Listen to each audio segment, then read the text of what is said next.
우리 주 앞에 계신 분과 인사하겠습니다. 예수님은 그리스도이십니다. 우리 한 번 더 인사드리겠습니다. 그리스도께서 모든 문제를 완전히 끝내셨습니다. 우리 제목을 가지고 한번 인사하겠습니다. 참 행복의 근원은 예수 그리스도입니다. 예. 우리가 계속해서 그 선포되는 말씀의 흐름 따라 하나님께서는 예수를 믿지 않았던 디모데를 통해 복음을 듣게 하시고, 그리고 전도운동의 후계자로 세우시고, 이방인이었던 디도를 바울을 통해 복음을 듣게 하셔서 그레데 지역의 100개 도시를 살리는, 한 지역을 살리는 복음 사역자로 축복해 주시고 바꾸셨고요.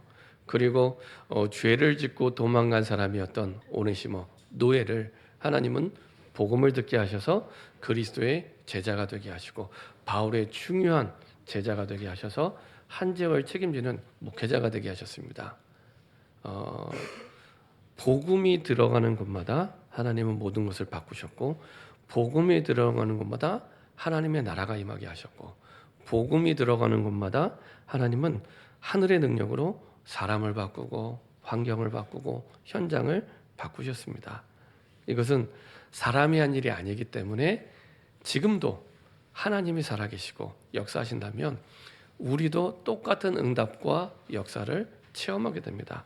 그래서 사람을 바꾸는 것은 사람이 아니라 하늘의 능력입니다. 복음을 통해서 하나님이 바꾸십니다.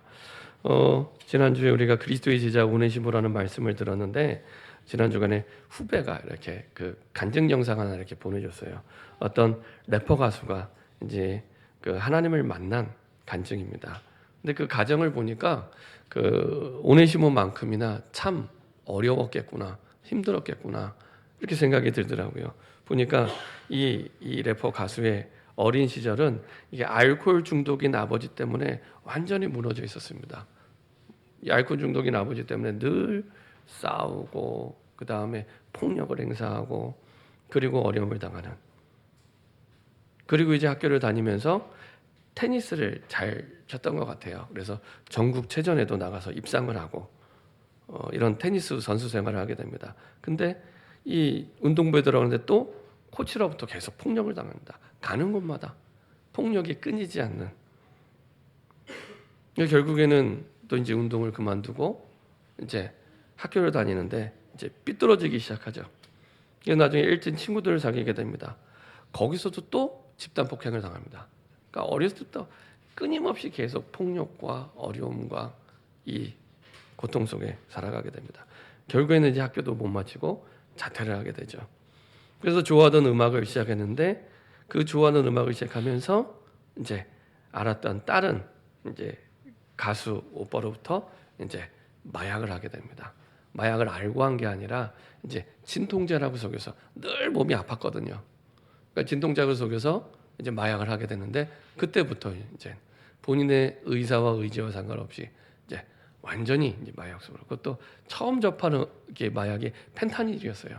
마약 중에서도 아주 강한 죽음의 마약이라고 하는. 그때부터 이제 헤어나올 수 없는 이제 마약 중독자의 삶을 살아가게 됩니다. 그 속에 이제 사실은 뭐 스스로의 삶이 망가지고 무너질 뿐만 아니라 계속 어려움을 당하게 되죠. 그러다가 이제 또 남자친구를 만났는데 또 폭력, 데이트 폭력이라고 그러죠. 아예 감금을 당하고 이제 또 폭력을 당하는. 어쩌면 이렇게 평생을 이 폭력 속에서 어렸을 때부터 살아가게 되는지. 그러다가 친하지 않은데 이제 그 예수 믿고 변화된 지인 교회 오빠가 있더래요. 예수 믿고 변화된. 그래서 이제 생각이 난 거예요. 아, 이 오빠에게 도움을 요청해야겠다. 그래서 이제 이 오빠를 통해 이제 예배를 드리게 되고 하나님을 만나게 되고, 그리고 이제 바뀌게 됩니다. 그때부터 본인의 능력과 상관없이 그때부터 이제 바뀌기 시작합니다. 그러면서 이제 참 이 청년이 하나님의 말씀을 사모하는구나. 그래서 쭉 간증을 하는데도 계속 이제 하나님의 말씀을 가지고 이렇게 고백을 하는 거예요. 그러면서 이 친구가 극심한 어려움과, 그렇죠, 말로 다 표현할 수 없는 그리고 그 마약 중독에서 벗어날 수 있었던 것이 이 복음의 능력이고 말씀의 능력이구나. 이 친구는 이제 마약을 끊게 됐는데요. 보통 마약 중독자가 끊으면 정신과 치료를 같이 받는답니다. 근데 이제 정신과 치료를 안 받아도 될 만큼 하나님이 온전하게 이제 바꿔 가시는 거예요. 근데 이 친구가 얼마나 말씀을 사모하는지 이제 말씀을 보다가 기도하다가 울다가 찬양하고, 말씀을 보다가 기도하다가 울다가 찬양하고, 뭐 한두 시간이 아니라 뭐 대여섯 시간이 그냥 훌쩍 지나갈 만큼 이렇게 말씀 속에서 이게 살아가게 됐답니다. 그러면서 이제 하나님이 그 마약 중독으로부터 벗어날 수 있도록 하나님 계속 치유하시고 은혜를 주신 거죠. 이걸 보면서 오네시모가 충분히 바뀔 수 있었겠구나. 복음을 듣고, 그렇죠? 누구든지 이 복음의 말씀이 들어가면 바뀔 수 있구나. 예, 쭉 간증을 통해 확인하면서 그렇지, 이 복음의 말씀이 이 래퍼 가수를 살렸구나. 그 어떤 것도 답이 되지 않았어요. 이 친구에게는 심지어 낳아둔 부모님도 답이 될 수 없습니다. 이랬던 이 친구에게 이 복음의 말씀이 답이 됐던 것처럼 성경 속에서도, 그리고 우리의 모든 상황 속에서도 이 복음의 말씀이 사실은 답이 됐죠. 그러면 도대체 이 사람들을 변화시키고 수천 년 동안 바꾸고 변화시킨 이 복음이 도대체 뭔가? 우리가 복음을 알기 전에 많은 사람들이 그토록 원하는 행복이 무엇인지를 알면 복음을 더 선명하게 알게 됩니다. 2006년도에 한 해 동안 많은 사람에게 영향을 주었던 단어들을 이렇게 사전에 등재를 한답니다. 근데 특별히 그 영국의 웹스터 사전이라고 있는데요. 여기에 한 해 동안 영향을 줬던 많은 단어들이 있는데 그 가운데 1등한 단어가 있습니다. 1등한 단어가 있는데 그 단어가 뭐냐면 트루스니스라는 단어랍니다. 트루스니스. 이 단어는 믿고 싶은 것을 믿는 거랍니다. 믿고 싶은 걸 믿는 거. 이게 그 한 해 동안 가장 많은 사람들에게 영향을 준 1등 단어예요. 그래서 이제 웹스터 사전에 이렇게 딱 등재가 됐는데 벌써 올해가 2023년이잖아요. 한 17년 정도가 흘렀는데 지금도 많은 사람들이 그렇게 살아가고 있습니다. 그러니까 믿고 싶은 것만 믿는 거예요. 믿고 싶은 것만. 객관적인 그런 건 별로 참고는 하지만 진짜 내가 믿는 건 내가 믿고 싶은 것만 믿는 거예요. 그러다 보니 행복도 내가 믿고 싶은 것 가운데 선택하는 거예요. 그 가운데 사람들의 행복의 기준이 뭐냐? 소유에 있습니다. 소유. 많은 걸 가져야 돼요. 많은 걸 가지면 그게 행복이라고 믿어요. 많은 걸 가지면. 그래서 행복의 기준이 소유에 있습니다. 지식도 많이 가져야 되고요. 정보도 많이 가져야 되고요. 돈도 많이 가져야 되고요. 할 수만 있으면 집도 많이 가져야 돼요. 그게 행복의 기준이에요. 내가 그렇게 믿고 있기 때문에. 근데 이제 많은 그 심리학자들이 5년 뒤, 10년 뒤, 15년 뒤 확인을 해보니까 믿고 싶었던 대로 믿었던 그 사람들이 정말 행복한가? 라고 했을 때 끝을 보니까 허무하더래요. 허무. 내가 행복이라고 믿었던 걸 믿고 해봤는데 가보니까 허무하더래요. 많이 가져도 보고 소유를 해봤는데 허무하더래요. 그렇죠? 정말 맞아요. 저는 이제 그 대학생 사역을 오래 하다 보니까 교수님들을 많이 만나게 됩니다. 교수님들을 많이 만나서 많은 지식을 갖고 있잖아요. 안 행복해요. 근데 우리는 학교 다닐 때 자녀들에게 공부 열심히 해라. 좋은 대학 가야 된다. 얘기하잖아요. 왜요? 그래야 행복하다고 내가 느꼈어요. 그것도 내가 믿고 싶은 대로 믿은 거예요. 그렇게 하면 행복할 줄 알고. 저는 어렸을 때 교회 다니면서 교회에서도 그런 얘기를 많이 들었어요. 공부 열심히 해. 좋은 대학 가야 돼. 여기에 이제 하나를 더 붙이죠. 교회는 좋은 대학 가야 하나님께 영광 돌릴 수 있어. 성경에 없는 얘기를 확신 갖고 얘기하세요. 성경에 없는 얘기를 확신 갖고 얘기하시더라고요. 그런 줄 알았어요. 어르신들이 다 이구동성으로 말씀하시니까. 나중에 복음을 알고 나서 말씀을 하니까 아니에요. 정말 많이 가진 사람이 행복합니까? 정말 행복할까요? 오늘 말했던 근원적인 행복이 있을 거예요. 근원적인 행복은 어떤 상황이 와도 어떤 사람을 만나도 정말 행복한지. 그렇죠? 믿고 싶은 건 믿는 그 끝은 사실은 허무와 이렇게 연결이 되게 됩니다. 그래서 사람들이 생각하는 그 행복을 또 사람들이 그래서 조사를 해봤답니다. 그 행복이라는 게 한자어잖아요. 근데 그 행자가 보통 우리가 우연하다 할 때 쓰는 행이랍니다. 그리고 복은 복복자. 그래서 사실은 뭐 행복의 근원을 나타내기보다는 행복에 대한 상태를 보통 얘기를 합니다. 그래서 옛날에는 전쟁이 많았잖아요. 뭐 지금도 전쟁하고 있지만 이게 그 전쟁이 많고 질병이 많고 그러니까 전쟁과 질병에서 벗어나면 살았다. 그러니까 우연하게 내가 산 거예요. 전쟁을 피하고 질병을 피해서. 그래서 그것을 행복이라고 느끼고 생각했답니다. 그걸 행복이라고. 그래서 이제 사람들이 그렇게 느끼는 그런 상태를 조사를 해봤답니다. 심리학자들이. 그래서 어떨 때 가장 행복한지 그랬더니요, 많은 사람들이 걸을 때, 산책할 때 행복하다고 느낀대요. 산책 많이 하시기 바랍니다. 건강에 좋습니다. 그리고 이제 수다 떨 때, 말할 때, 내가 답답한데 막 누구한테 막 이렇게 수다를 떨 때 그렇게 행복하대요. 그리고 또 하나가 뭐냐면 먹을 때. 그래서 심지어는 이렇게 직장인들 있잖아요. 직장인들을 이렇게 하루 동안에 행복의 그 추이를 이렇게 조사를 해보니까 이게 그 아침에 일어나서 출근할 때부터 행복이 떨어져요. 일하러 갈 때, 일터로 갈 때 행복이 떨어진답니다. 쭉 떨어지다가 이게 언제 올라가냐? 점심 밥 먹을 때. 그때 이제 밥 먹으면서 행복이 다시 이렇게 올라간답니다. 그러다가 밥 먹고 나서 또 일터로 가면 또 행복이 떨어진답니다. 쭉 떨어지다가 언제 이 행복이 올라가냐? 저녁밥 먹을 때. 그러니까 하루가 먹는 거 중심으로 행복이 올라갔다가 내려갔다가 중간에 이제 간식을 먹으면 조금 더 올라가겠죠. 그러다가 저녁밥 먹을 때 올라가다가 이제 조금 더 떨어지고. 그래서 확실히 먹을 때 행복이 있는 게 맞습니다. 그래서 이제 많은 분들이 맛집을 또 이렇게 찾아다니죠.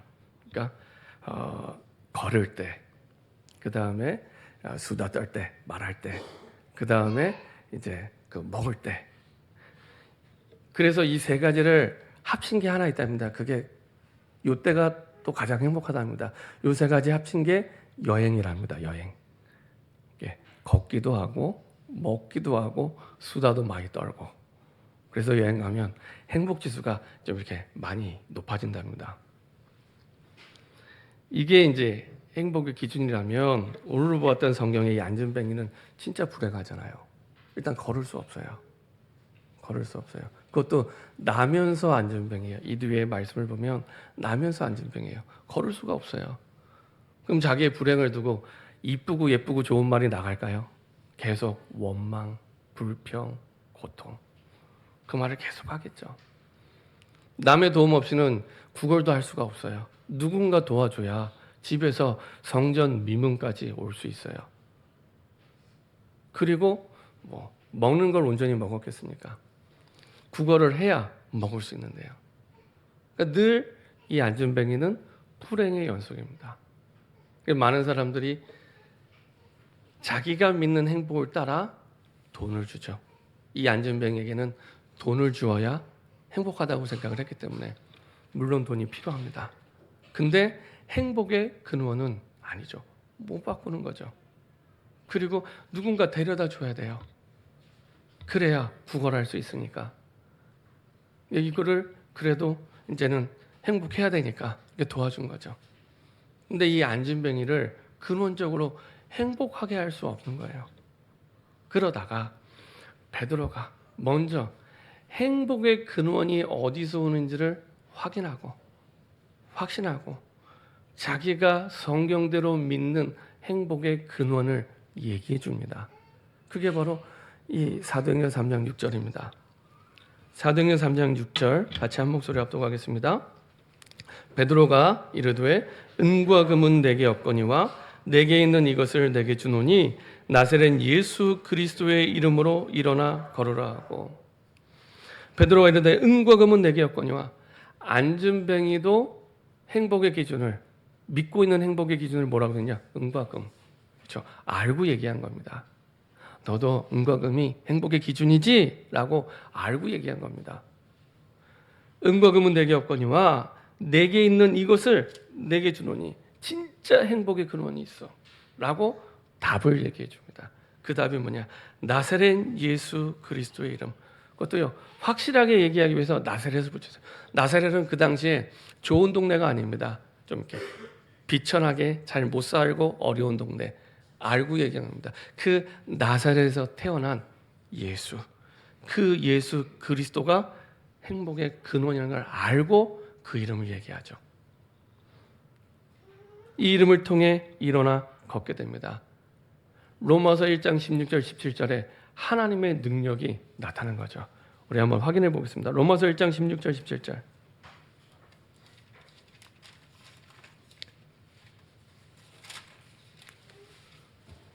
로마서의 주제와도 같은 말씀이죠.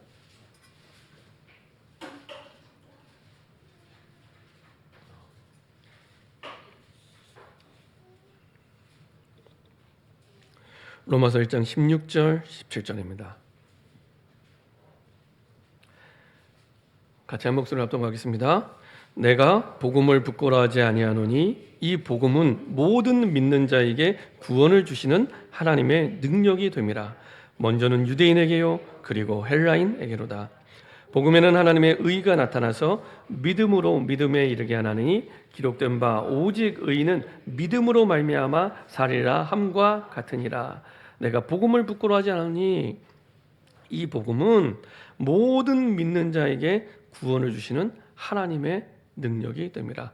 아무 조건이 없어요. 누구든지 힘이 있든지 없든지 능력이 있든지 없든지 아무 상관없습니다. 어리든지 노인이든지 아프든지 안 아픈지 아무 상관없습니다. 모든 믿는 자에게 구원을 주시는 하나님의 능력이 됨이라. 뭐가요? 복음이. 그래서 복음에는 하나님의 능력이 나타납니다. 그 증인이 바로 오늘 보았던 베드로와 안진뱅입니다. 복음에는 하나님의 능력이 나타납니다. 그리고 누구에게나 평등하게 나타납니다. 유대인에게도 헬라인에게도. 지금은 그렇구나 하지만 이 당시에는 이거는 완전히 그 당시의 사람들의 생각을 깨트리는, 다르다고 생각을 했거든요. 유대인과 헬라인이. 근데 누구에게나 17절에 복음에는 하나님의 의, 하나님의 가장 옳게 보시는 것, 그건 구원이거든요. 구원. 우리는 올바르게 본다고 할 때 도덕적인, 윤리적인, 아니면 네가 했냐 안 했냐, 법을 지켰냐 안 지켰냐, 많은 기준을 갖고 있지만 하나님은 딱 한 가지 기준입니다. 구원. 그 기준입니다. 그래서 하나님의 의, 하나님의 구원이 나타나서 믿음으로 믿음에 이르게 하나니 기록된 바 오직 의인은, 구원받은 하나님의 자녀는 믿음으로 말미암아 살리라 함과 같으니라. 어떤 믿음이요? 복음을 믿는 믿음. 복음을 믿는 믿음이면 충분하고 완전합니다. 그 속에 하나님의 능력이 나타나기 때문에. 하나님의 능력 아시죠? 온 우주 만물을 다스리시는 보좌의 능력. 그렇죠? 이 지구를 매다는 추도 없이 움직이고 계시는, 그렇죠? 이런 하늘의 권세, 땅의 권세가 나타나는 통로가 복음입니다. 복음의 하나님의 능력. 그래서 우리가 볼 때 나면서 40년 된 안진뱅이, 어쩌면은 많은 신학자들 얘기처럼 20년, 30년을 앉아서 구걸했던 이런 사람을 일으켜 세우는 것은 불가능한 일이라고 생각하죠. 그럼에도 불구하고 하나님께는 쉬운 일입니다. 하나님께는 하나님의 능력이 담겨 있기 때문에. 그렇죠? 복음에는 하나님의 능력이 담겨 있기 때문에. 그래서 참 행복의 근원은 복음 대신 예수 그리스도가 맞죠. 그러면 왜 꼭 복음이 우리에게 필요합니까? 원래 인간은 하나님 말씀 창세기 1장 27절 보니까 유일하게 하나님의 형상대로 지음받았습니다. 그 말은 물고기가 원래 물속에 살 때 행복한 것처럼, 나무는 원래 땅에 뿌리 박고 있을 때 행복한 것처럼, 새는 원래 날아갈 때 행복한 것처럼 거기에 이를 다는 사람 없습니다. 그게 자연의 법칙이기 때문에, 그게 창조 원리이기 때문에. 아기는 엄마 품에 있을 때 원래 가장 행복한 것처럼, 그걸 보고 아니야라고 얘기할 사람은 아무도 없습니다. 그게 자연의 법칙이고 사실은 창조 원리이기 때문에 그렇습니다. 그래서 원래 인간은 유일하게 하나님의 형상대로 지음받은 유일한 피조물이기 때문에 인간만은 하나님과 함께 있을 때만 행복합니다. 그 어떤 것도 참 행복을 가져다 줄 수 없습니다. 그래서 파스칼 같은 이런 학자는 이 하나님만이 채울 수 있는 빈 공간이 인간에게 있다라고 얘기를 해요. 잘 봤죠. 그 어떤 것도 채울 수 없는, 꼭 뭐가 하냐면은 우리가 갈증이 난다고 바닷물을 막 마시면 갈증이 해소되는 게 아니잖아요. 더 갈증 타잖아요. 많은 사람들이 가짜 복음, 비슷한 복음, 섞인 복음에 속아서 다른 복음, 틀린 복음, 섞인 복음을 진짜 복음인 줄 알고 그걸 붙잡고 살아요. 왜요? 내가 믿고 싶은 대로만 믿는 거예요. 내가 믿고 싶은 대로만. 철저하게 내가 보기에 행복하게 보이는, 이렇게 하면 행복할 거야, 저렇게 하면 행복할 거야. 근데 성경은 항상 한 가지만을 어제나 오늘이나 영원히 얘기합니다. 그렇죠? 인간은 하나님을 만나야 행복하다. 그렇죠? 그 누구도 어떠한 형편에 있든지 상관없습니다. 어떤 사람인지도 상관없습니다. 인간은 질병이 있든지 없든지 그것도 상관없습니다. 하나님을 만나야 행복합니다. 그렇죠? 창세기 1장 27절 하나님의 형상대로, 그냥 행복한 정도가 아니라 창세기 1장 28절 그때야 비로소 다스리고 정복할 수 있는 힘을 누리게 됩니다. 그래서 구원받은 하나님의 자녀에게 하나님과 함께하는 임마누엘은 신앙의 모든 것입니다. 여러 가지 신앙 중에 하나가 아니라 신앙의 모든 것입니다. 하나님과 함께하는 가장 중요한 도로가 기도잖아요. 그래서 기도가 행복한 만큼 내가 행복해요. 하나님과 계속 통하니까요. 기도가 힘들면 내가 힘들어져요. 내가 힘들 때 한번 돌아보세요. 기도가 정말 됐습니까? 반대로 생각해 보니까 기도가 안 될 때는 언제나 제가 힘들더라고요. 그렇죠? 기도가 행복한 만큼 내 삶도 행복해집니다. 세상 사람들이 말하는 소유와 상관없이 만약에 세상 사람들이 믿는 대로 소유가 행복의 기준이라면 바울은 불행한 인생이잖아요. 그렇죠? 바울은 불행한 인생이잖아요. 베드로는 불행한 인생이잖아요. 그렇죠? 불행한 인생이잖아요. 근데 성경은 그렇게 말씀하지 않고 있습니다. 자, 이렇게 하나님과 함께 할 때만 행복하고, 이렇게 하나님과 함께 할 때만 모든 우리의 상황 문제를 정복하고 다스릴 수 있는 권세를 누리는 인간이 하나님을 떠나게 된 거예요. 나빠서 떠난 게 아니고요. 사단에게 속아서 죄를 짓고 하나님을 떠나게 됩니다. 그렇죠? 사단이 뭘 속이느냐? 하나님의 말씀만 불신하게 해요. 하나님의 말씀만. 그러면 죄를 짓게 되고요. 그 죄로 말미암아 하나님을 영원히 떠나게 되는 겁니다.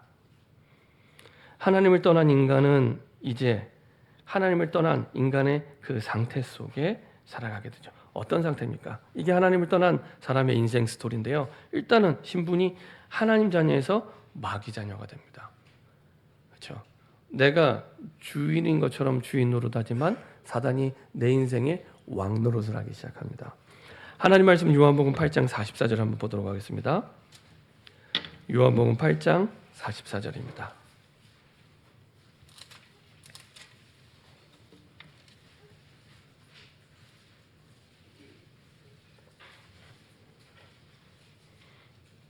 요한복음 8장 44절 같이 한 목소리로 합독하겠습니다. 너희는 너희 아비 마귀에게서 났으니 너희 아비의 욕심대로 너희도 행하고자 하느니라.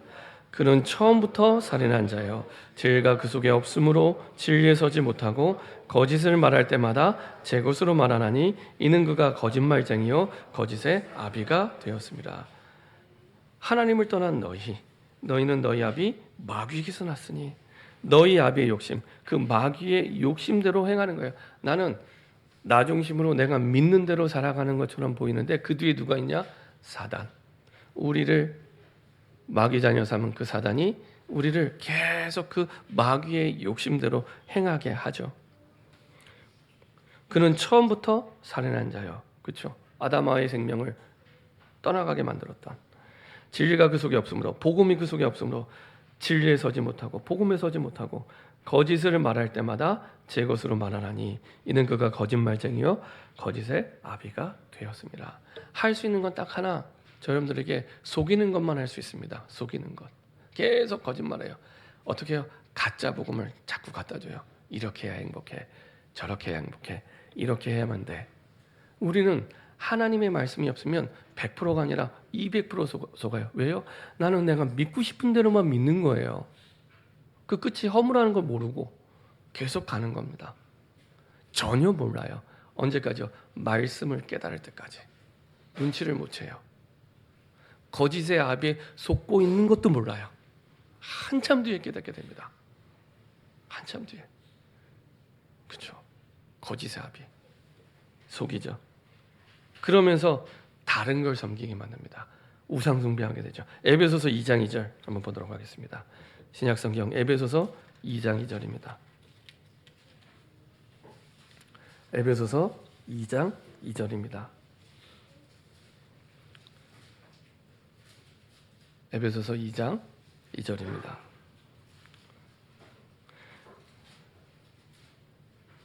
신약성경 에베소서 2장 2절입니다. 같이 한 목소리를 합독하겠습니다. 그때 너희는 그 가운데서 행하여 이 세상 풍조를 따르고 공중의 권세 잡은 자를 따랐으니 곧 지금 불순종의 아들들 가운데서 역사하는 영이라. 지금 바울이 에베소서는 교인들에게 보내는 편지입니다. 불신자에게 보내는 편지가 아니고요. 그때 너희는 하나님 만나기 이전에 너희는 그 가운데서 행하여 사단의 이 마귀 자녀로 그 속에서 행하여 어떻게 행하였냐? 이 세상 풍조를 따르고 이 세상 풍조를 따르는 게 내가 믿는 행복이에요. 그래서 그게 잘 사는 거라고 생각하고 그대로 가요. 열심히 공부해서 좋은 대학 가고 또 졸업하고 좋은 직장 가고 좀 더 많은 돈을 벌고 좀 더 큰 집에 좋은 거 이게 잘 사는 기준. 그러면은 못 해야 되냐? 그게 아니고요. 하나님이 주신 축복이 따로 있는데 그거 말고 내가 보기에 내가 믿는 행복을 따라. 그게 이 세상 풍조대로 말씀을 들을 때는 교회에서만, 그리고 또 세상을 나가면 이 세상 풍조대로. 그게 내가 믿는 행복의 기준이에요. 그래서 그거 따라. 근데 이게 누구를 따르는 거라고요? 공중의 권세 잡은 자, 사단을 얘기합니다. 사단을 따르는 거래요. 그 지금 불순종의 아들들, 불신자들 가운데 역사하는 영. 이걸 보고 우상숭배라고 얘기합니다. 주인이 바뀐 거예요. 하나님을 섬기는 게 아닌 다른 주인을 내가 계속 이 세상 풍조를 주인 삼아 그것을 내가 경배하고 숭배하는 거예요. 내 주인의 자리에. 그렇죠? 그걸 보고 우상숭배라고 해요. 우상숭배 꼭 뭐 이렇게 절에 가서 절하고 그것만 우상숭배가 아니라 성경에서 말하는 우상숭배는 그리스도 말고 다른 주인을 섬기고 따라가는 게 우상숭배예요. 그거대로 내가 그걸 믿고 있어요. 행복이라고. 자, 그러면 어떻게 됩니까? 진짜 행복해야 되잖아요. 내가 믿는 행복이 그거니까. 2장 3절입니다. 에베소서 2장 3절 같이 합독하겠습니다. 전에는 우리도 다 그 가운데서 우리 육체의 욕심을 따라 지내며 육체와 마음에 원하는 것을 하여 다른 이들과 같이 본질상 진노의 자녀였더니, 전에는 우리가 하나님 만나기 전에는 복음을 알기 전에는, 복음을 믿기 전에는 우리도 다 그 가운데서 우리 육체의 욕심을 따라, 내 욕심을 따라간 거예요. 사단이 우리의 욕심을 계속 내 육체의 욕심을 따라가게 하고요. 육체와 마음에 원하는 것, 그렇죠? 내 육체와 마음에 원하는 거 해야지 내가 행복한 거예요. 이렇게 자꾸 속이는 거예요.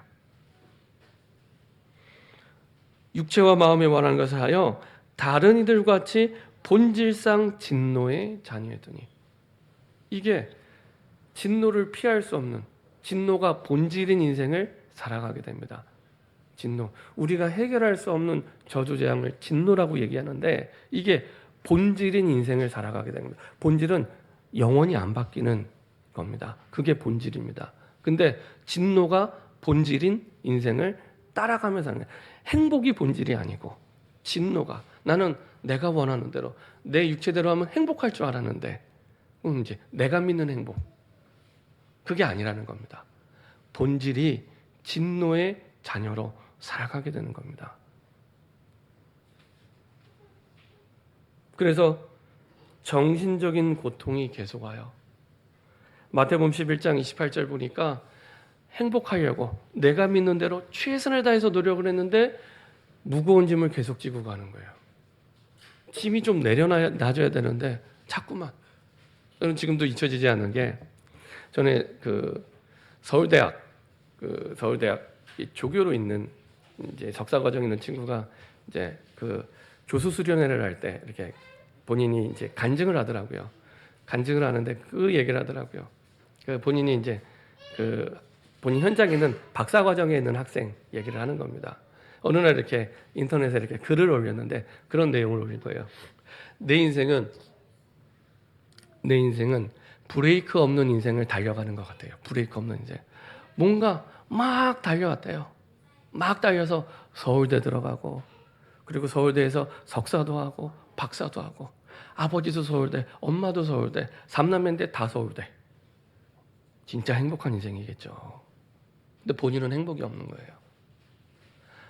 브레이크가 없는 인생을 막 달려가더래요. 자기는 멈추고 싶은데 멈추는 게 안 된대요. 이거 글을 올린 거예요. 이제 석사 과정에 있는 후배가 이제 그 선배를 보고 이제 기도하면서 이제 만나서 이제 복음을 전한 거죠. 감사하게도 이제 이분이 예수님을 영접하고 이제 다시 글을 올린 겁니다. 이제 그렇게 글을 올렸다가 이제 그제서야 본인이 이제 참 평안을 얻게 됐다. 이런 글을 이렇게 쭉 올렸다 그러더라고요.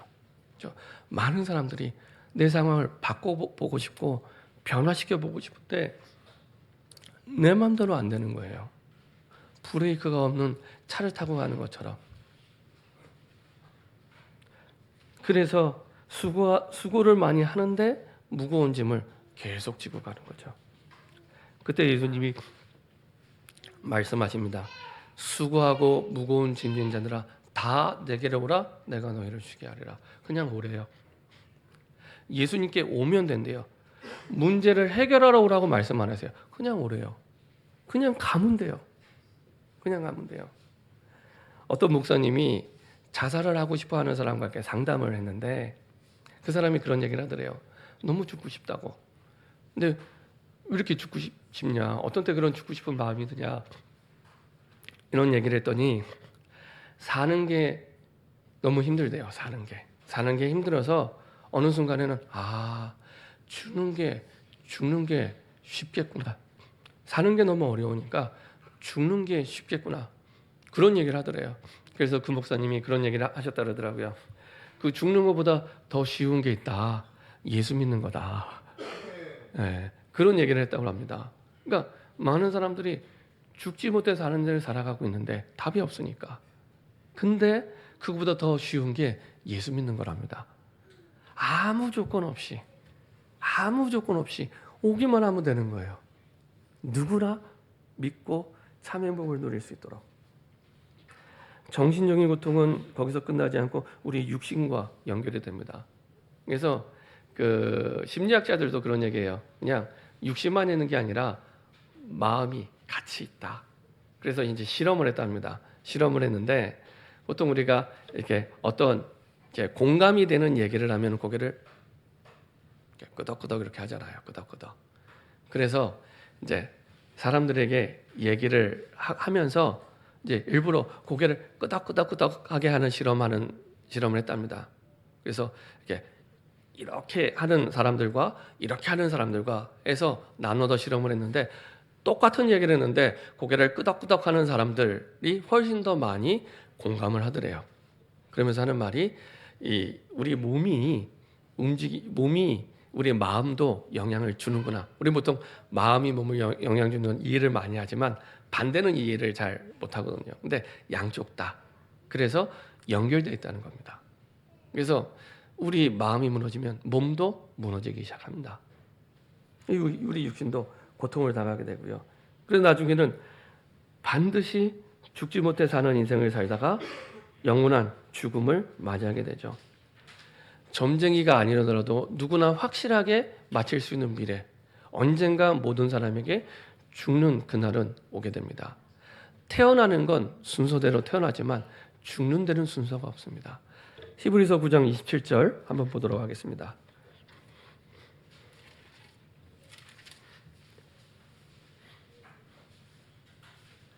히브리서 9장 27절.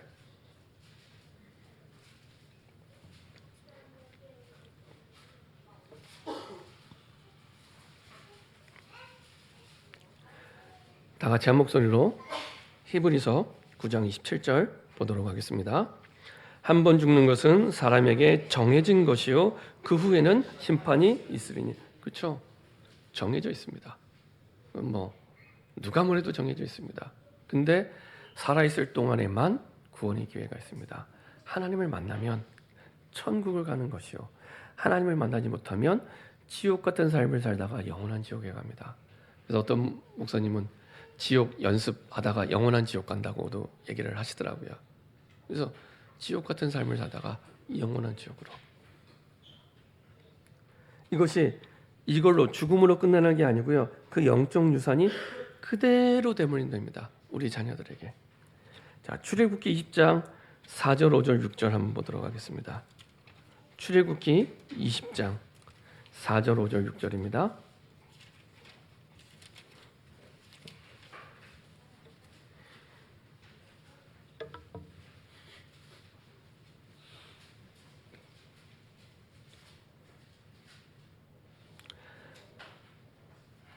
다 같이 한 목소리로 합독하도록 하겠습니다. 너를 위하여 새긴 우상을 만들지 말고 또 위로 하늘에 있는 것이나 아래로 땅에 있는 것이나 땅 아래 물속에 있는 것에 어떤 형상도 만들지 말며 그것들에게 절하지 말며 그것들을 섬기지 말라. 나 내 하나님 여호와는 질투하는 하나님인즉 나를 미워하는 자의 죄를 갚되 아버지로부터 아들에게로 3, 4대까지 이르게 하거니와 나를 사랑하고 내 계명을 지키는 자에게는 천대까지 은혜를 베푸느니라. 너를 위하여 새긴 우상을 만들면, 우상은 누구를 위해 만들어요? 남을 위해 만들지 않습니다. 나를 위해, 내가 믿는 행복을 위해 내가 만드는 거예요. 그래서 너를 위해 새긴 우상을 만들지 말며, 그렇죠? 그것에 절하지 말며 그것을 섬기지 말라. 나 하나님 여호와는 질투하는 하나님인즉 나를 미워하는 자의 죄를 갚되. 우상 숭배하는 것을 하나님을 미워하는 거라고 얘기합니다. 아버지로부터 아들에게로 3, 4대까지 이르게 하거니와. 말이 3, 4대지 복음이 들어가기 전까지는 계속 그 영적인 유산이 대물림되는 겁니다. 자, 이런 상황을 하나님을 만나지 못한 사람은 누구나 평생을 이 흐름 속에 살아가야 됩니다. 우리를 사랑하시는 하나님께서 하나님이 준비하신 답을 주셨죠. 우리 보고 네 인생 문제는 네 거니까 네가 몸부림치면서 해결해 라고 말씀 안 하시고요. 있는 그대로 해결할 수 있도록 답을 주셨어요. 사랑하는 사람은 가장 소중한 것을 주기 원하죠. 그렇죠? 사랑하는 사람은 가장 소중한 거 주기 원하잖아요. 하나님께 가장 소중한 게 뭘까요? 하나님 우리를 사랑하시잖아요. 하나님께 가장 소중한 거, 그게 바로 예수님입니다. 하나님께 가장 소중한 게 하나밖에 없는 독생자 아들 예수님입니다.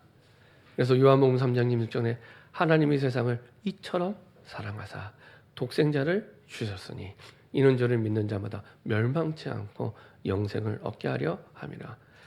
하나님 떠난 사람들이 멸망당하지 않도록 어떻게 해요? 앞부분에 우리가 본 대로 하나님을 떠난 인간 상태 속에서 멸망당하지 않도록 여기서 빠져나올 수 있는 답을 하나님이 주셨어요. 가장 사랑하는 것으로. 예수님은 자기 자신을 주셨고요. 그리고 성령 하나님은 그 예수님을 알도록 깨닫게 하십니다. 성부, 성자, 성령이 한 가지 답을 얘기해요. 그게 바로 예수 그리스도. 그래서 그냥 예수가 아니라 오직 예수입니다. 그래서 예수님이 답이라는 겁니다. 예수님이. 어떤 문제가 와도 예수님이 답이라는 겁니다. 어떤 사람을 만나도 예수님이 답이라는 겁니다. 그게 누가 됐든 어떤 문제가 됐든 예수님이 답이라는 겁니다. 왜냐? 하나님 이 땅에 주신 예수님이 유일한 그리스도시기 때문에, 우리의 유일한 구원자로 오신 유일한 분이기 때문에. 그래서 사단의 문제를 해결하기 위해 우리의 참 왕으로 오셨죠. 요한일서 3장 8절에 있는 말씀대로 하나님의 아들이 이 땅에 오신 것은 마귀의 일을 멸하심이라. 이 땅에 그 어떤 왕도 영웅도 장군도 사단을 이길 영웅을 우리에게 보내신 적이 없습니다. 예수님만 사단을 이길. 그래서 사람들이 안 믿더라고요. 제가 전에 어떤 지역에 성경 공부하는데 이 사실을 안 믿어요. 자꾸만 이상한 얘기를 몇 주마다 와서 얘기를 하는 거예요. 그래서 한 번은 알았다고. 아, 말로 해서는 안 되겠구나. 그래서 그 예배를 마치고 나서 나랑 같이 갈 데가 있다 얘기를 했어요. 뭐 어딜 가냐요. 그래서 무당집에 가자. 그것도 가짜 무당 말고 제대로 귀신 들린 무당집에 한번 같이 가자. 그래서 너는 네가 아는 모든 이름을 얘기해라. 네가 아는 모든 이름. 소크라테스든 공자든 맹자든 유명하고 대단한 왕들 이름 다 얘기하고 나는 예수의 이름만 얘기할게. 그렇게 얘기했어요. 그래서 어떤 반응이 일어나는지 한번 보자. 그러니까 말로 해서는 안 되겠더라고요. 그래서 가자, 갑시다. 보여줄게. 갑시다. 가자 그랬어요. 그랬더니 아, 그거는 좀 곤란하다요. 그러면서 이제 안 가더라고요. 그렇죠? 실제로 확인해 보면 금방 답이 나옵니다. 사단을 이길 수 있는 유일한 왕. 그리고 우리의 모든 저주재앙의 시작이 되는 참 우리 죄를 해결하신 참 제사장으로. 그래서 로마서 8장 1절 2절에 보면은 그런즉 그리스도 예수 안에는 결코 정죄함이 없나니 생명의 성령의 법이 죄와 사망의 법에서 너를 해방하였습니다. 법적으로. 우리가 죄가 없다는 게 아닙니다. 법적으로 완전히 영원히 단번에 끝내신 겁니다. 법적으로. 그렇죠? 그리고 하나님을 떠나서 모든 문제가 왔기 때문에 창조의 원리와 맞지 않게 하나님을 떠나서 모든 문제가 왔기 때문에 다시 하나님을 만날 수 있는 유일한 길로, 유일한 진리로, 유일한 생명으로 우리에게 오신 겁니다. 그래서 요한복음 14장 6절 내가 곧 길이요 진리요 생명이니 이거는요 그냥 길이 아니라 유일한 길, 유일한 진리, 유일한 생명. 우리가 찾던 바로 그 길, 우리가 찾던 바로 그 생명, 우리가 찾던 바로 그 진리라는 표현입니다. 원래 더 정확히 표현을 하면 그렇죠? 우리가 찾던 바로 그 행복이 여기 있다는 겁니다. 그 하나님 만나는 길 되시는 참 선지자로 이 사실을 믿고 내 인생의 주인으로 받아들이는 것을 영접이라고 얘기를 합니다. 손님이 아니라 주인으로. 요한복음 1장 12절 영접하는 자 곧 그 이름을 들어본 자가 아니라 믿는 자. 예수의 이름을 믿는 자. 그렇죠? 믿는 자에게 하나님의 자녀가 될 뿐만 아니라 자녀가 되는 권세를 주세요. 왜요? 또 다른 사람을 살리라고. 그게 참 축복의 완성이고 구원의 완성입니다. 나 혼자 사는 게 아니라 내가 만나는 사람을 살리는 게 참 축복의 완성입니다. 그리고 참 구원의 완성입니다. 하나님이 원하시는 구원의 완성이 됩니다. 그래서 자녀가 되는 정도에서 끝내지 않고 살릴 수 있는 권세를 주신 겁니다. 처음부터. 어떻게 해요? 로마서 10장 9절 10절 내가 마음으로 믿고 의에 이르고 내 입술로 시인할 때 구원에 이르게 됩니다. 언제요? 지금. 과거는 지나갔고 미래는 아직 오지 않았기 때문에 지금, 그렇죠? 지금이 하나님이 원하시는 바로 그때요, 그 시간표입니다. 이 축복 속에 우리를 부르셨고요. 이때부터 근원적인 행복이 시작이 되는 겁니다. 어떠한 상황에도 상관없이, 사람에도 상관없이 우리가 누리게 되는 행복이 이때 시작이 되는 겁니다. 그게 바로 예수 그리스도. 지금 우리가 하나님의 자녀가 되고요, 주인이 바뀌게 됩니다. 주인이 바뀌니까 내게 있는 모든 문제의 주인도 내가 아니라 주님이 해결해야 되는, 예수님이 해결해야 될. 그렇죠? 그렇게 해서 우리 수고하고 무거운 짐을 예수님이 대신 져 주시는 겁니다. 그렇죠? 주인이 바뀌었다니까요. 주인이. 인생의 모든 문제를 약속대로, 요한복음 19장 약속대로 다 끝내시고 이루셨습니다. 이사야 53장에 있는 말씀대로 우리의 모든 질고 슬픔, 고통을 짊어지셨도다. 그렇죠? 십자가에서 끝내셨죠. 그리고 구원받을 수 있도록 다 이루셨습니다. 그리고 세상을 살리도록 자녀의 축복을 주셨죠. 축복 중에 축복은요, 다른 게 아니라 내가 하나님 자녀가 될 거예요. 내가 하나님, 전능하신 하나님의 자녀가 된 게 축복 중에 축복, 내 신분이 바뀐 겁니다.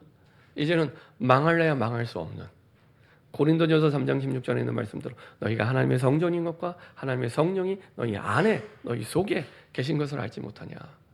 나는 연약해서 무너지고 망할 수준 할지라도 실수를 많이 해도 실패는 없다.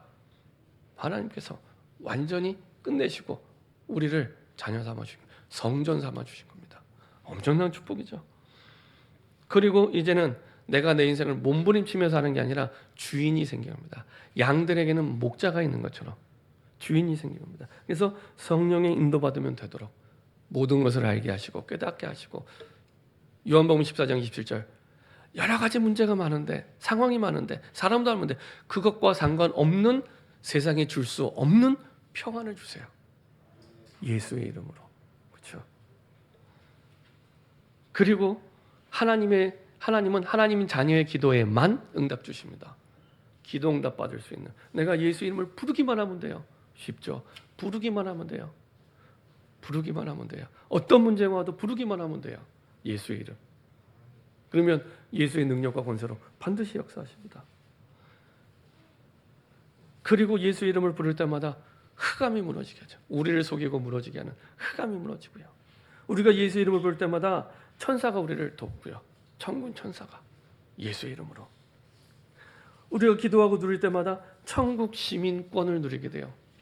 미국 시민권자를 미국이 끝까지 보호하는 것처럼 하늘의 보호를 받는, 얼마나 힘이 납니까?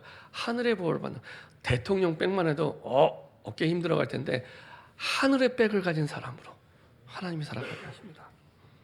그리고 하나님이 완전한 축복을 누릴 수 있도록 세계복음화의 주역으로 전도와 선교의 축복을 누릴 수 있도록 자격을 주시는 거죠.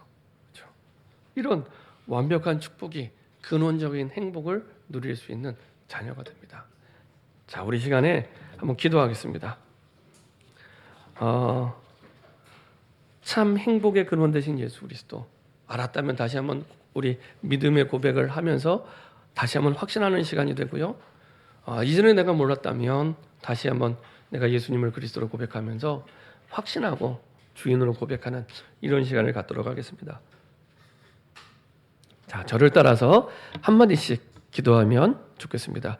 어떤 능력이나 실력이 필요한 게 아니라 진심이면 됩니다. 저를 따라서 한마디씩 기도하겠습니다. 살아계신 예수님, 참 행복의 근원 되신 예수 그리스도를 믿게 하심을 감사드립니다. 나를 위해 십자가에서 죽으시고 부활하셔서 지금 나와 함께 하심을 믿습니다.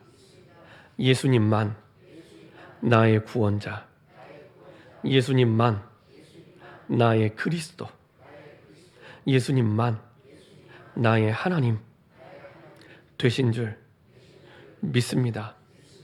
지금부터 영원까지 내 인생을 책임져 주옵소서. 지금 살아계신 주 예수 그리스도의 이름으로 기도합니다. 아멘. 자, 한번 기도하겠습니다. 주님 감사드립니다. 우리가 믿고 싶은 것만 믿는 것이 아니라 참 행복의 근원 되신 예수 그리스도를 진짜 믿을 때 하나님의 역사하심과 응답과 축복들을 이론이나 관념이 아니라 실제로 확인하고 체험하고 발견하는 예수 그리스도 그 이름의 증인 되게 하여 주옵소서. 감사드리며 주 예수 그리스도의 이름으로 기도합니다. 아멘.